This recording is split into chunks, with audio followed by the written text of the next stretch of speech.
Well, hey there, everyone. It's Jim again from Paranormal Fellowship. You know, the one-man crew, the lone wolf. You know, the guy that doesn't like to become members of other groups, but would gladly help other people out. I just don't like dealing with the drama of groups. I know it's been a while since I've done one of these, but I really enjoy doing them out in the woods. But in all honesty, it's been hotter than balls out here. For the last couple of weeks, it's been in the mid-90s with 80-90% humidity. I'm not going out there in the woods with those, with the pterodactyl, thunderbird-sized mosquitoes and bugs, and just being so hot and miserable you can't move. And I know darn well ain't Bigfoot all covered in hair going to be out there moving around for that either. But I had a really rough day yesterday, and making these little videos, you know, remembering things that happened to me in the past, helps put me in a better mood. So just to give you an idea how my day went yesterday, I went out to cut my grass after work. Now, it's not a big yard, so I just use a little 18-inch push mower. And I've lived here for about 13, 14 years, so I mean, I've cut the grass numerous times, and cut it numerous times already this year. And I was walking down this one little section, and all of a sudden I feel this sharp jabbing pain hit me in my leg. And I look down, and I'm covered in not bees, but wasps, you know, the little brown SOBs, and they are proceeding to sting the you-know-what out of me. Here, there was a new ground nest, and I had stepped on it, and they came out to defend their nest, and they went to town on me.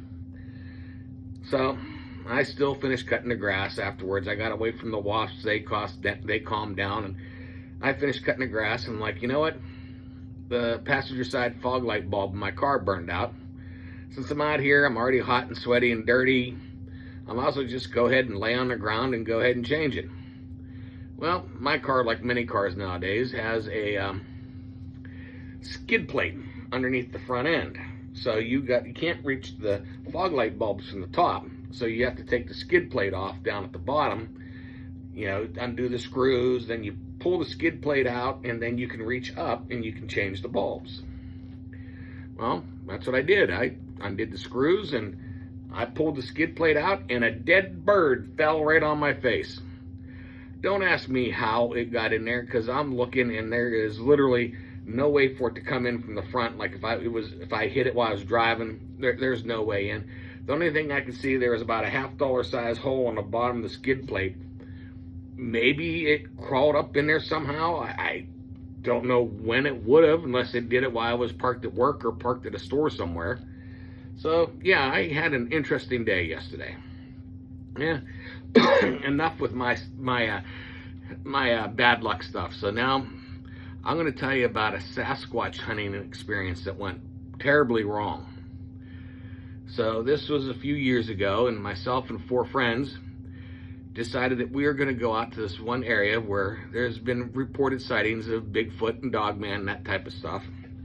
And our one friend, he's the one who was organizing it. And so I got my gear ready, you know, flashlights, and I got my walkie-talkies, because I figured, you know, there's 5 of us, we might break up and go different directions. This way we can all keep in contact with each other.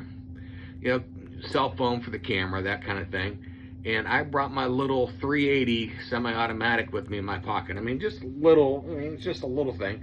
I'm not going to shoot and kill a Bigfoot or really pretty much any animal with that thing, unless it's like a rabbit or a snake. But I bring it because if there was, say, coyotes or maybe Bigfoot starts charging, I figured just the noise of the gun going off would be enough to scare it and get it running away.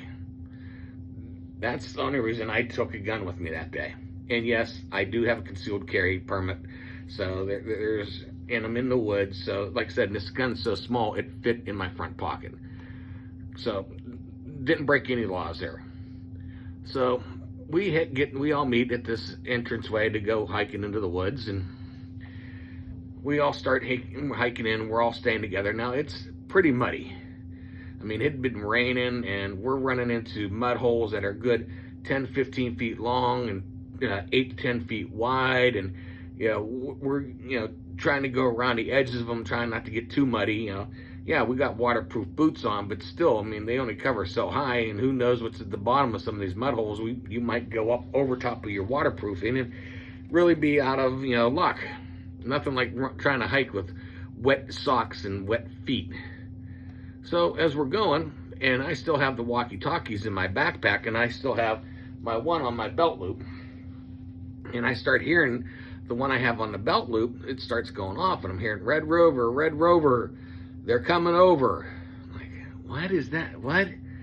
You know, I got one of the Motorola's that has the different channels where you can lock out, and if they're not on the right sub-frequency, they can't talk to you, you can't talk to them. Well, they're coming right over, so I'm listening, and I can't tell if this is like a little kid or a teenager or a young adult or what, but yeah, every so often you start hearing, Red Rover, and these people, who's ever on the other end of this walkie-talkie is tracking our movements, saying, oh, they're, just crossed this Y, or, oh, they just went by this mud hole, Red Rover.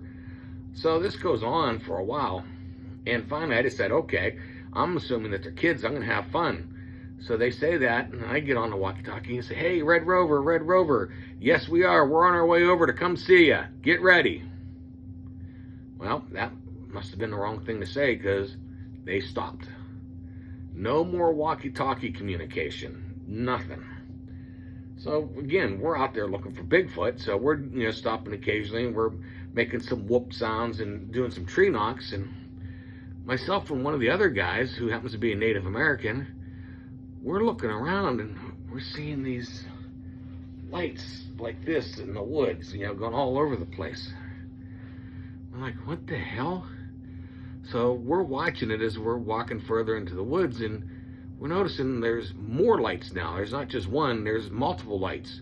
And they're shining. We can finally see their flashlights in there shining, aiming in our direction. It's like, huh, okay. And we can hear multiple people like whispering in the background, like a low urgent talking in the background.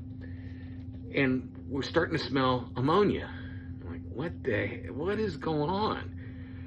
And then the guy who organized it all, who happens to be friends with one of the local park rangers, tells us that, oh yeah, the park ranger told him, said, be on the lookout, because the area you're going into, there's been reports of some drug manufacturing and drug running where they brings in some of the equipment from boats and dock on the shore, and then other people come in on side-by-sides and four-wheelers, and they meet up and combine the stuff, and then they start mixing and making the drugs right there, and then if anyone comes up, they can either load them up on the boat and take off, or load them up on one of the side-by-sides and take off, and they're out of there.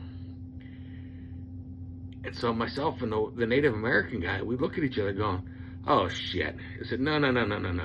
The ammonia smell, the flashlights searching through the woods in our direction, the walkie-talkies. Yeah, those people aren't doing anything. They're looking for us. They're making drugs. They're cooking drugs. They're looking for us. And the one guy's like, oh no, come on. We'll just go up there and tell them we're looking for Bigfoot and they'll be fine. And we look at him and say, that's not what's going to happen. If they find us, we're probably going to be the next missing 411 people. Yeah, we're not going to be seen or heard from again. I mean, you don't walk up on people making drugs and say, hey, we're looking for Bigfoot. You see one? That's not going to happen. So now we realize the flashlights and the noises we're hearing are these people making the drugs coming into the woods in our direction looking for us. So instantly, all flashlights are out. I got the walkie-talkie turned off, and now we are trucking it back out of these woods. I mean, we're not trying to avoid the mud puddles anymore or anything. We're going right through them because we just want to hurry up and get out of there. And we can hear them coming through the woods after us. And we can see the flashlights getting brighter, which means they're getting closer, and we can hear them talking. That noise is getting louder. So we don't care. We're not trying to avoid any mud puddles or anything. We're getting out of there. So we finally get out of those woods. And when you get out of the trailhead, you could walk across this parking lot where usually during like the summer months and spring months, people can park their trailers in there so they can get their side-by-sides and dirt bikes and go riding back in the woods. And so you cross from the trailhead, you cross this this open area, and then you get to where we were parked. And we get over there, and this was a while ago, so we stop and we're just like shaking our heads and talking about what's going on. And a couple of us lit up cigarettes and we're smoking some cigarettes and looking, and holy crap, we could just barely make it out. They're standing at the end of the tree line at the other side of the far parking lot from us, watching us. We look at all five of us, and we look at each other and said, it's been fun, time to go. We got in the cars and we took off.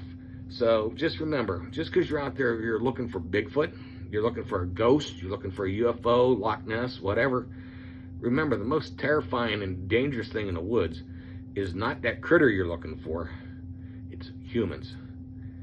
I mean, that was probably one of the top 5 scariest encounters I've had in all my years of doing paranormal research, whether it's ghosts, Bigfoot, UFOs, whatever. I mean, and I've had some really good encounters I haven't even told you all about yet, but yeah, people in the woods with guns, flashlights, hunting you when all you have is a 5-shooter or 5 or 6 shot 380 is your only defense. Yeah, there was more than 5 or 6 of them following us through the woods. That wouldn't have been good. So just remember, when you're out there, be safe, tell someone where you're at, and take precautions. Don't automatically assume that everyone's nice and sweet, because some people are just dicks. Peace out.